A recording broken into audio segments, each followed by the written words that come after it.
بسم اللہ الرحمن الرحیم۔ السلام علیکم۔ آفیشیل کہانی سینٹر میں خوش آمدید۔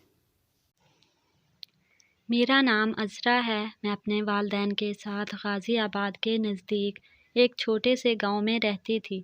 میرا گھر میرے والدین کے پیار سے بھرا ہوا ایک خوبصورت آشیانہ تھا۔ زندگی کی ہر آسائش موجود تھی۔ اچانک وقت نے کروٹ لی۔ ایک روز موت کا فرشتہ آیا اور ابو کو اپنے ساتھ لے گیا۔ ہم سب آہو بکاہی کرتے رہ گئے۔ ابو کی موت نے ہم سے ہمارا سب کچھ چھین لیا۔ وقت نے گزرنا ہوتا ہے، وہ گزرتا ہی رہتا ہے۔ ہم 4 بہن بھائی، 2 بہنیں اور 2 بھائی میڈیکل کی تعلیم مکمل کر کے ڈاکٹر بن گئے۔ چھوٹا بھائی ابھی پڑھ رہا تھا۔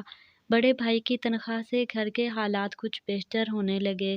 انہی دنوں آپی کا رشتہ ایک خوشحال گھرانے سے آ گیا۔ یہ دور دور کے رشتے دار تھے، ہمارے حالات اور امی کی شرافت سے واقف تھے۔ انہوں نے جہیز کا مطالبہ نہ کیا۔ سادگی سے آپی کی شادی ہو گئی۔ وہ اپنے شوہر کے ساتھ ملتان چلی گئی۔ چھوٹے بھائی نے بھی تعلیم مکمل کر لی۔ اسے پرائیویٹ کمپنی میں ملازمت مل گئی۔ میری خواہش آگے پڑھنے کی تھی، اس لیے مجھے کالج داخل کروا دیا گیا۔ بڑی آپا کو سکول تک ہی تعلیم نصیب ہوئی، لیکن میں خوش قسمت نکلی اور میرا یہ خواب تعمیر پانے لگا۔ میری کلاس فیلو نے اپنے گھر سالگرہ پر مدعو کیا۔ امی کو بتایا۔ انہوں نے چھوٹے بھائی سے کہا کہ تم بہن کو اس کی سکھیلے کے گھر چھوڑ آؤ۔ پہلے بھائی کے ساتھ بازار گئی، اپنی دوست کائنات کے لیے اچھا سا تحفہ لیا اور بھائی نے مجھے اس گھر چھوڑ دیا، جو ہمارے گھر سے زیادہ دور نہیں تھا۔ شام کو بھائی مجھے لینے آ گئے۔ دوسرے دن جب میں کالج گئی تو کائنات نے بتایا، میرا بھائی آپ پر مر مٹا ہے۔ کہتا ہے شادی کروں گا تو تمہاری دوست سے ہی، ورنہ کسی سے نہیں۔ میں نے بھی اپنے خیالوں میں اس کا تصور سجا لیا۔ بہانے بہانے کالج سے کائنات کے گھر چلی جاتی اور اس کے بھائی حیدر سے پیار و محبت کے وعدے کرتی۔ ہم نے ایک ساتھ جینے مرنے کی قسمیں کھا لیں۔ جانتی نہ تھی جس کام کو میں اتنا آسان سمجھ رہی تھی وہ اتنا آسان نہیں ہے۔ میرے اور حیدر کے سوچنے سے بھلا کیا ہونا تھا۔ ایک دن آپی کا امی کو فون آ گیا کہ کسی جاننے والے نے ایک بہت اچھا رشتہ بتایا ہے۔ وہ لوگ لاہور میں رہتے ہیں، آپ ایک دفعہ جا کر دیکھ لیں، پھر بات آگے بڑھائیں گے۔ آپ انہیں امی کو پتہ لکھوا دیں۔ اور فون نمبر بھی۔ امی اور بھائی دوسرے دن لڑکے والوں کے گھر چلے گئے۔ وہ لوگ کافی امیر تھے۔ لڑکا خوش شکل اور پڑھا لکھا تھا، لہٰذا امی نے میرا رشتہ علی سے طے کر دیا۔ مجھے پتہ چلا تو جی دھت سے رہ گیا۔ سارے خواب چکنا چور ہو گئے۔ امی کو بول دیا کہ میں وہاں شادی نہیں کروں گی جہاں آپ ہاں کر کے آئی ہو۔ میں اپنا جیون ساتھی کا فیصلہ خود کروں گی۔ زندگی میں نے گزارنی ہے، آپ نے نہیں۔ میں نے امی کو کائنات کے بھائی کے بارے میں بتا دیا کہ میں اس سے محبت کرتی ہوں، شادی بھی اسی سے کروں گی۔ امی نے دانتوں تلے انگلی دبا لی۔ ہم نے تمہیں اس لیے پڑھایا لکھایا اور کالج جانے کا خواب پورا کیا۔ تجھے سہیلی کے گھر جانے کی اجازت دی تاکہ تو اپنی من مانی کرتی پھرے۔ جب تیرے بھائیوں کو تیرے عشق کی کہانی کا پتہ چلے گا تو کیا وہ تجھے زندہ چھوڑیں گے؟ تجھ میں اتنی عقل ہے کہ اپنے لیے خود جیون ساتھی منتخب کرے۔ جو رشتہ ہم نے تیرے لیے ڈھونڈا ہے وہ قسمت والی لڑکیوں کو نصیب ہوتا ہے۔ امی نے لاکھ سمجھایا پر میں نہ سمجھی۔ چوری چھپے کالج کے بہانے کائنات کے گھر گئی، اس کے بھائی سے ملی اور اسے تمام حالات سے آگاہ کیا۔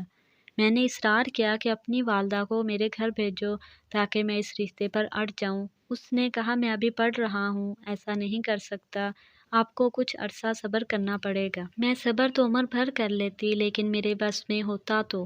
بھائی 1 ماہ میں میری شادی کرنا چاہتے تھے۔ لڑکے والوں کا تقاضا تھا کہ شادی جلدی کرنی ہے۔ میں نے لاکھ کوشش کی پر گھر والے نہ مانے۔ مقررہ تاریخ پر مجھے دلہن بنا دیا گیا اور میں بیاہ کر علی کے گھر لاہور چلی آئی۔ دلہن بن کر ہر لڑکی نئی زندگی کے خواب اپنے دامن میں بھر کے پیا کے آنگن میں اترتی ہے، لیکن میرے خوابوں میں حیدر تھا۔ جسم کسی کی ملکیت اور دل کسی اور کی ملکیت تھا۔ وقت گزرتا رہا، علی نے مجھے خوش رکھنے کی ہر ممکن کوشش کی۔ مجھے خوبصورت مقامات پر ہنی مون کے لیے لے گئے، مجھ پر خوب پیسہ خرچ کیا۔ علی کے گھر والوں نے بھی بہت پیار دیا، سب نے مجھے خوش رکھنے کے جتن کیے، پر میرے دل میں کوئی جگہ نہ بنا سکا۔ میں نے کسی کے ساتھ ہنس کر بات نہیں کی، سب لوگ میرے لبوں پر ہنسی دیکھنے کو ترس گئے۔ آخرکار علی نے مجھ پر توجہ دینی چھوڑ دی اور یہاں تک کہہ دیا کہ اگر تم چاہو تو مجھ سے طلاق لے کر اپنی مرضی سے زندگی گزار سکتی ہو۔ میں نے حیدر سے رابطہ کیا اور ساری صورتحال بتائی۔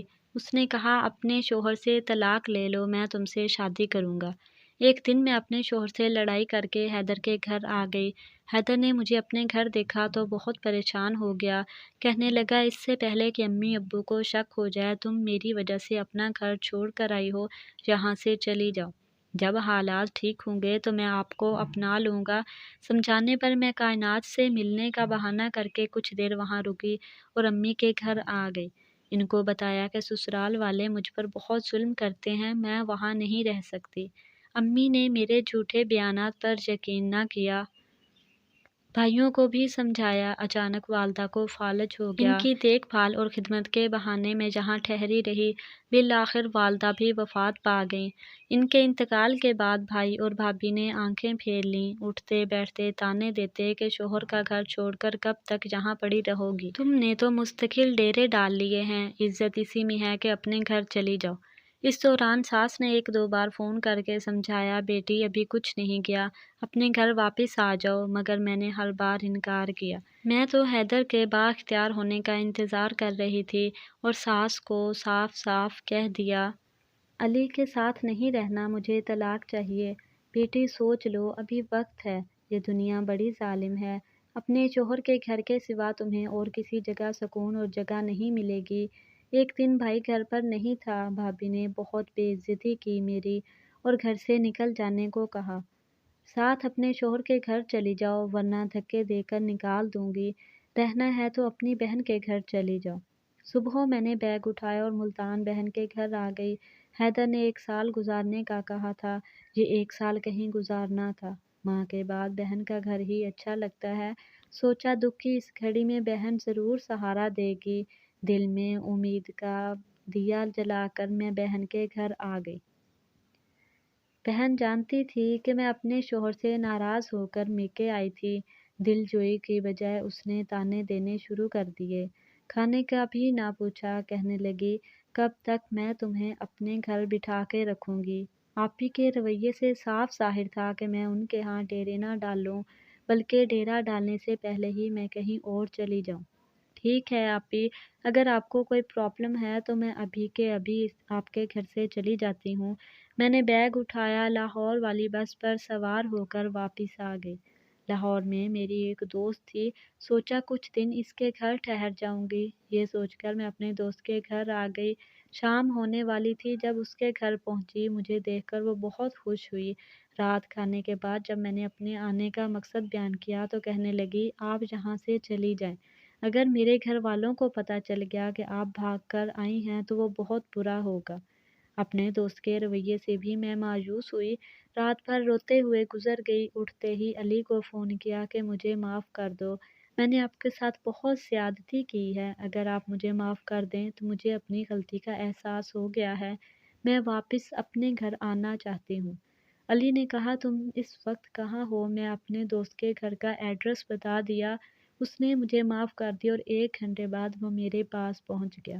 وہ آتے ہی بولے عذرا تمہارے بغیر میرا گھر سونا ہو گیا تھا، جب سے آپ روٹھ کر گئی ہو ہم سب گھر والوں کو تمہارے بغیر ایک پل چین نہیں آتا، میرے ساتھ تمہارا گھر بھی تمہارا منتظر ہے۔ اپنے گھر قدم رکھتے ہی دل کو اتنا سکون ملا کہ لگتا تھا جیسے میں ایک بار پھر جنت میں آ گئی ہوں۔ فوراً ساس نند دوڑی آئیں، مجھے پیار کیا، گھر کا ہر فرد خوشی کا یوں اظہار کر رہا تھا جیسے ان کے خاندان کا کوئی گمشدہ فرد اچانک مل گیا ہو۔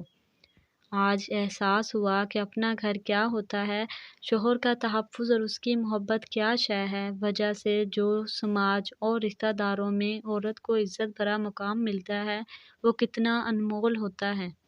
کچھ لوگ ایسے اس دنیا میں موجود ہیں جن کی وجہ سے دنیا قائم ہے۔ میں معافی کے قابل نہ تھی، مگر کمال برداشت کا مظاہرہ کرتے ہوئے علی نے مجھے اپنا لیا اور اس مقام سے آگے کا سفر شروع کیا جہاں میں اسے چھوڑ کر ایک بے وفا اور دھوکے باز کے پیچھے بھاگ آئی تھی۔ ایک دن کائنات نے بتایا کہ حیدر نے اپنی پسند اور مرضی سے شادی کر لی ہے۔ وہ مجھے دھوکا دے رہا تھا اور میں اس کے جھوٹے وعدوں پر برباد ہوئی جا رہی تھی۔ شکر ہے کہ برے وقت کے ٹھوکر لگنے سے مجھے بروقت عقل آ گئی۔ میں مزید برباد ہونے سے بچ گئی، ورنہ میرا مقام زمانے کی ٹھوکروں میں ہی ہوتا۔ اگر آپ کو میری یہ کہانی اچھی لگی تو اسے لائک کریں۔ مزید ایسی دلچسپ کہانیوں کے لیے آفیشیل کہانی سینٹر کو سبسکرائب کریں۔ ملتے ہیں نیکسٹ ویڈیو میں، تب تک کے لیے اللہ حافظ۔